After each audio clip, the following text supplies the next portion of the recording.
धनंजय मुंडे आणि पंकजा मुंडे यांच्या ज्या मामी आहेत सारंगी महाजन, त्या आपल्यासोबत आहेत। आज त्यांनी अंबाजोगाई येथील न्यायालयामध्ये भेट दिली।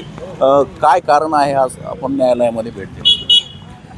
मी 18 ऑक्टोबरला धनंजय मुंडे आणि इतर त्याचे सगळे सहकारी यांनी जे माझ्यासोबत फ्रॉड केलेला आहे रजिस्ट्रीचा, त्यासाठी मी केस टाकलेली होती आणि त्याची आज सुनावणी होती, त्यासाठी मी आज आलेले आहे। काय नेमकं प्रकरण काय?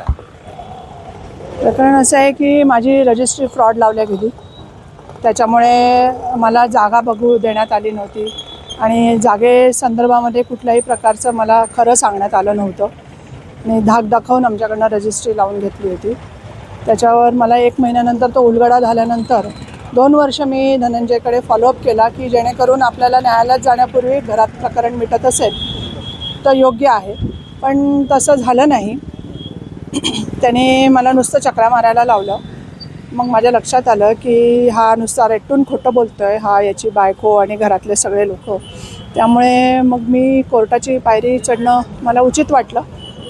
त्यामुळे 18 ऑक्टोबर 2024ला मी कोर्टामध्ये केस दाखल केली। न्यायालय शेवटी सगळ्यांसाठी ओपन असतं। आज आपण मसाजोग येथे देखील संतोष देशमुख यांची जी हत्या झालेली होती त्यांच्या कुटुंबाची भेट गेली। काय चर्चा झाली त्या कुटुंबासोबत?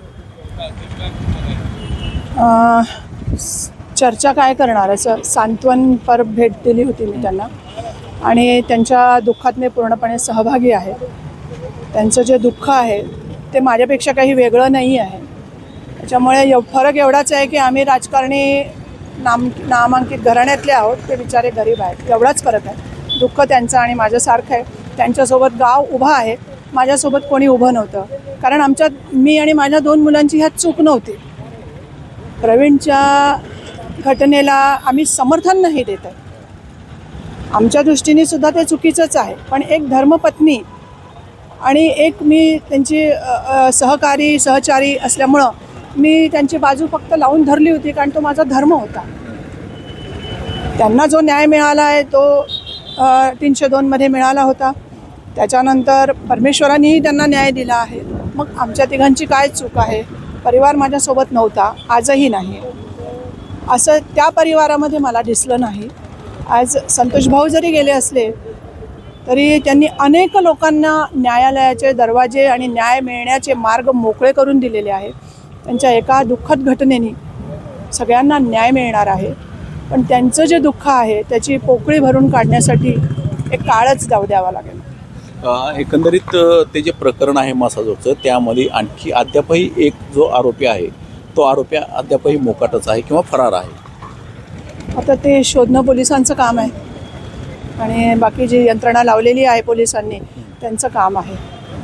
एकंदरीत आता एक प्रतिमोर्चे निघायला सुरुवात झालेली आहे, कारण एकीकडं संतोष देशमुख यांची हत्या झाल्याच्या नंतर तिकडून देखील त्यांच्याकडून मोर्चे आंदोलनं करण्यात आलेले आहेत। त्यानंतर वाल्मिक कराड यांच्या समर्थनात देखील या ठिकाणी टाकीवरती चढून आंदोलनं मोर्चे काढण्यात आलेले आहेत। वाल्मिक कराडच्या समर्थनार्थ जे आंदोलन मोर्चे आहे ते चुकीचे आहे, ते उगाच स्टंटबाजी आहे। ती खोट्या खुनी आरोपी माणसाला असं समर्थन देऊ नये, त्याच्यामुळे समाजामध्ये वेगळा मेसेज जातो। त्याला फाशीची शिक्षा व्हावी, मी तर म्हणते 302 नंतर लगेच फाशीची सुनावणीमध्ये फाशीची शिक्षा व्हावी। आणि बाकी जे आंदोलन मोर्चे आहे ते संतोष भाऊंना, त्यांच्या कुटुंबाला, त्यांच्या गावाला न्याय मिळण्यासाठी आहे। एकंदरीत हे सगळं समजा एकीकडे जर पाहायला गेलं तर आपल्याला नोकर भरती असेल किंवा अशा अनेक प्रश्न उपस्थित आहेत आपल्या राज्यामध्ये, मात्र कुठंतरी हे प्रतिमोर्चे कुठंतरी चुकीचे नाहीत का? नाही, आता जातीयवाद संपवला तर हे काही चुकीचं नाही आहे मला तरी वाटतं, कारण हे जे मोर्चे आहेत हे नोकरीसाठी आहेत का? नोकरीसाठी असतील तर शासनाने त्याची दखल घेतली पाहिजे। आज तुम्ही धनंजय देशमुख यांची भेट केली, त्यांच्यासोबत चर्चा देखील झाली, नेमकी काय चर्चा तुमची झाली त्यांच्यासोबत?